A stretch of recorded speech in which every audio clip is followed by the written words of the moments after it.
gives me a great pleasure to welcome our next speaker today. Joining Tetra Pak in 1991, he carries a wealth of knowledge and experience in senior positions in general management across the world.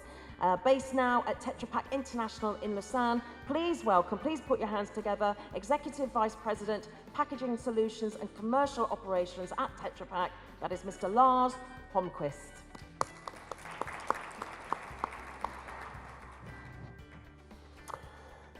Thank you very much. It is a great privilege for me to be here and to address all of you today in the fantastically interesting subject of the future and the transformation of the food and beverage industry. And it is fascinating for me to sit through this morning and listen to that we are so aligned between the food and beverage experts in the industry about the opportunities and the challenges that we are facing. So I'm going to talk a little bit about the changing rules of the game for food and beverage industry. And I think if there's one thing that we can all agree on is that it's impossible to actually predict the future.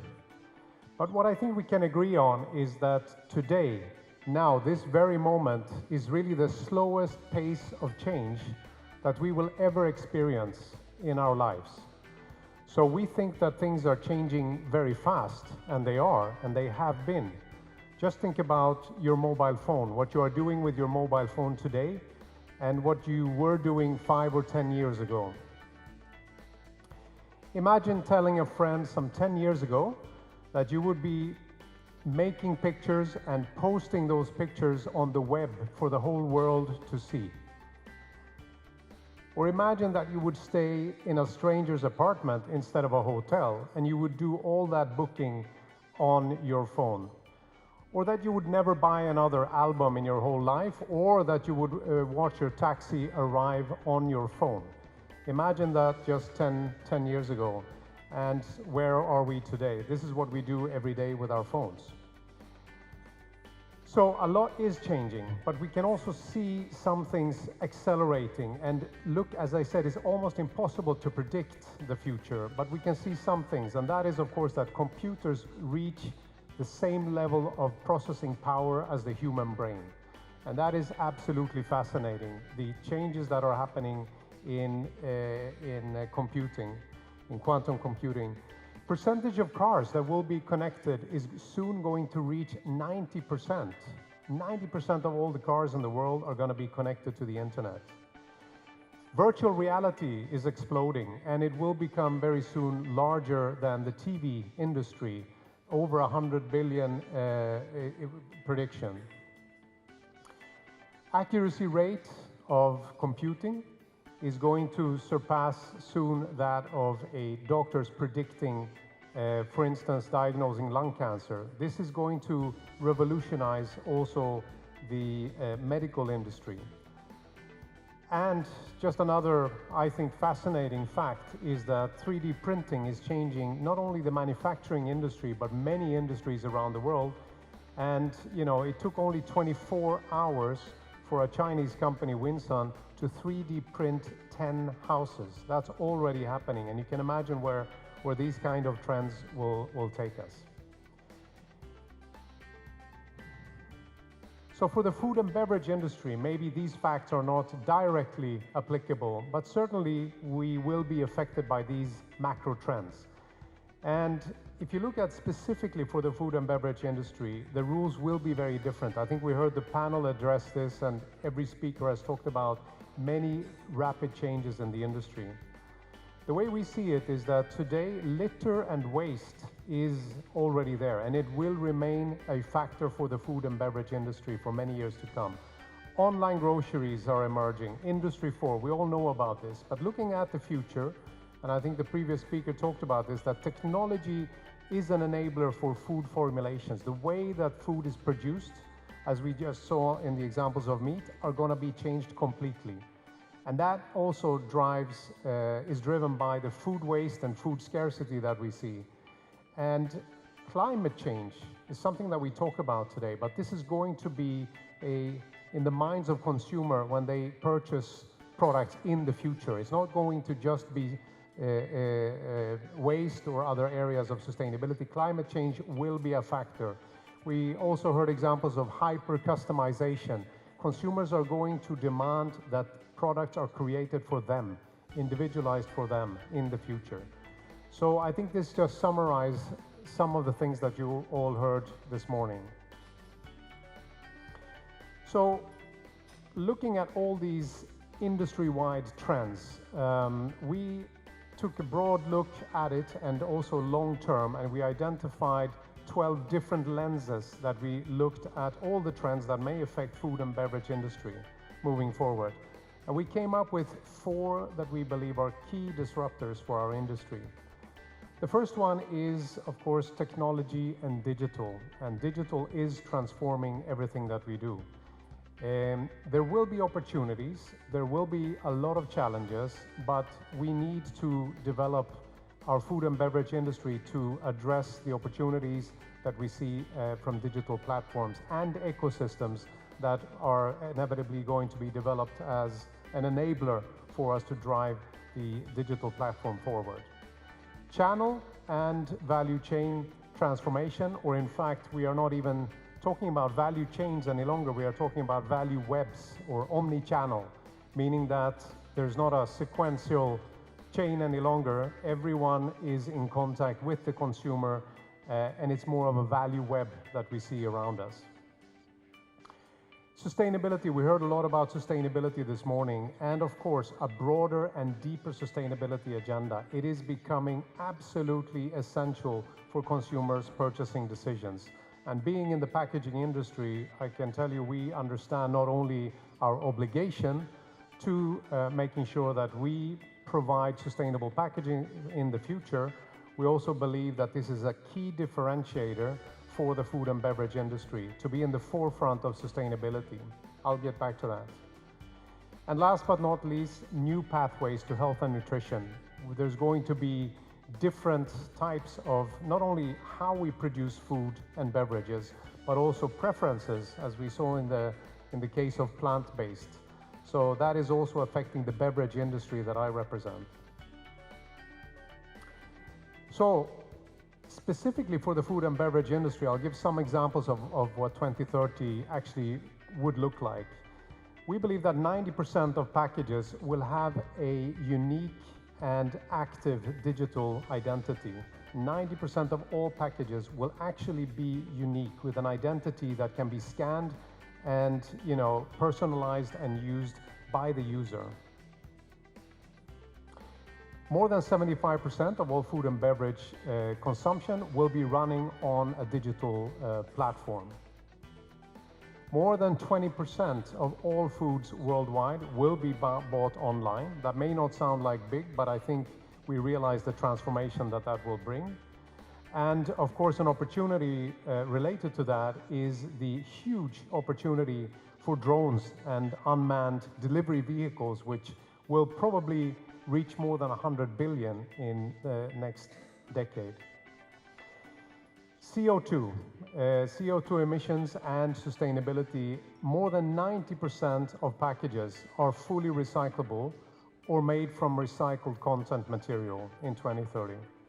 More than 75% of packaging waste will be recycled. We also see, as I mentioned, a change in the beverage preferences. So there's going to be a 5-doubling of plant-based products that will partially replace traditional categories like dairy products. There will be at least a doubling of the packaged water, such as what I'm holding in my hand right now. And more new categories will be created that we don't even know of today. So I'm going to zoom in on 2 of the most transformational trends that we see moving forward. The first one is on opportunities from digital science and the technological advances that we see. And the other one is the broader, deeper sustainability agenda and how that impacts consumer decisions. Let's first look at digital. You all know, and we've talked a lot about it already today, that there are new technologies that are emerging. Quantum computing, big data, advanced analytics, Internet of Things is in our daily lives. A couple of years ago, we talked about this as a trend. Today, we cannot live without Internet of Things. Artificial intelligence is something that has been talked about for many years. It will have a huge impact moving forward. Machine learning, blockchain, virtual reality and augmented reality, I already mentioned. So these are some of the things that we really see is going to impact not only the packaging, but the food and beverage industry. Now, the package of the future may look a little bit similar to a package of today, but it will be having a completely different role in the value web, in the omni-channel, and to the consumer. It will be a unique information carrier. So consumers will demand that their product is unique to them, that it carries unique information that they are after, not only about the ingredient, but of course where the product was sourced, which cow the milk came from, or which orange or bean the product was created from. It's also going to be increasingly an entertainment platform, an ability, an enabler by being a unique, let's say, coded product for a brand owner and a consumer to engage in terms of entertainment. That can be anything from gaming to promotions to, you know, cooking instructions, whatever, right? So it's already happening, and we see that this is going to be the norm in the future. It's going to be a green guide. It's going to not only talk about the content of the product or where it was produced or where the package was produced, but it's also going to talk about exactly the carbon footprint that this unique package with the content has. And that, as I said, is an important purchasing decision for consumers in the future. And of course, it is a food safety device. And already today, a carton is a fantastic, let's say, food safety advice. An ambient carton preserves the food safety and is tamper evident, but in the future, it's going to be even more critical that it is an enabler for food safety. Moving to sustainability and the broader and deeper sustainability agenda, we believe, and I think we talked about it this morning as well, that purpose will be before product. What do we mean with that? It means that brands are not just trusted. Brands, because they are big and well known, are not trusted. It's extremely important that, you know, consumers understand what the brand stands for. And again, many branded consumer products or industrial products are already today understanding that. They're putting sustainability, which is going to be one of the most critical things for consumers to choose a brand. They're putting that in the forefront, even before the products that they display. Looking at some of the websites that you see on your screen, you can see that the opening page of these branded players is indeed addressing sustainability. So sustainability is absolutely key in creating the purpose of the brand and will be the main purchasing decision for many consumers moving forward. Now, zooming in a little bit more on sustainability, what does that actually mean? We talk a lot about waste these days. We talk a lot about climate change, but it's not either or in isolation. It is both together. Climate change will be the norm.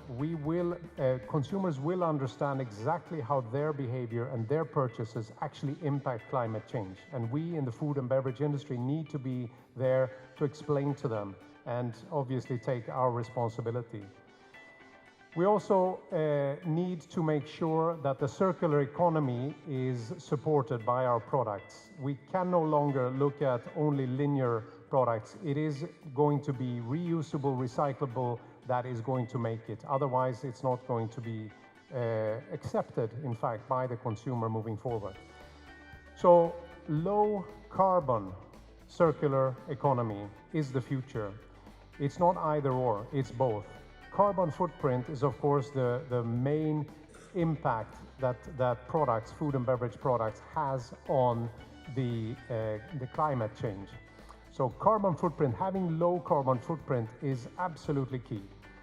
Of course, also having a product that can be recycled, can be reused is also key. And how we are using the resources, the scarcity of resources and making sure that most of the raw materials that are used are coming from renewable resources. It's going to be the norm, not just a alternative. Now, representing the package industry and working in the package industry, of course, sustainability is very close to my heart. And I can say that the package that I'm holding in my hand may look similar in the future, but it will be completely different. The carton package of the future will be 100% recyclable, meaning that you can recycle it together with used cardboard or newspapers. Basically, it will go in the same stream because we will be replacing all parts of the package with not only renewable, but also fiber-based packaging in order to make sure that fiber-based barrier so that it will be able to, for a consumer, basically to throw it away with the cardboard. So it will be fully renewable. It will be also recycled material content inside, and it will all fit. Not only fit, but it will be regarded as the best option for the low carbon circular economy, and not compromising on food safety, of course. Now, I said in the beginning that it's impossible to predict the future, and I really believe so, but I hope that I've given a little bit of insight into how the future may look like and what are the key drivers and the key, let's say, transformations that are happening in the future. It is impossible to know because speed is so fast and accelerating. So the best way is really to predict the future is to create it. You know, let's not just predict, let's create it. And I really believe that this is a platform here with all the industry players working together. We truly believe that we can do it together. Thank you very much.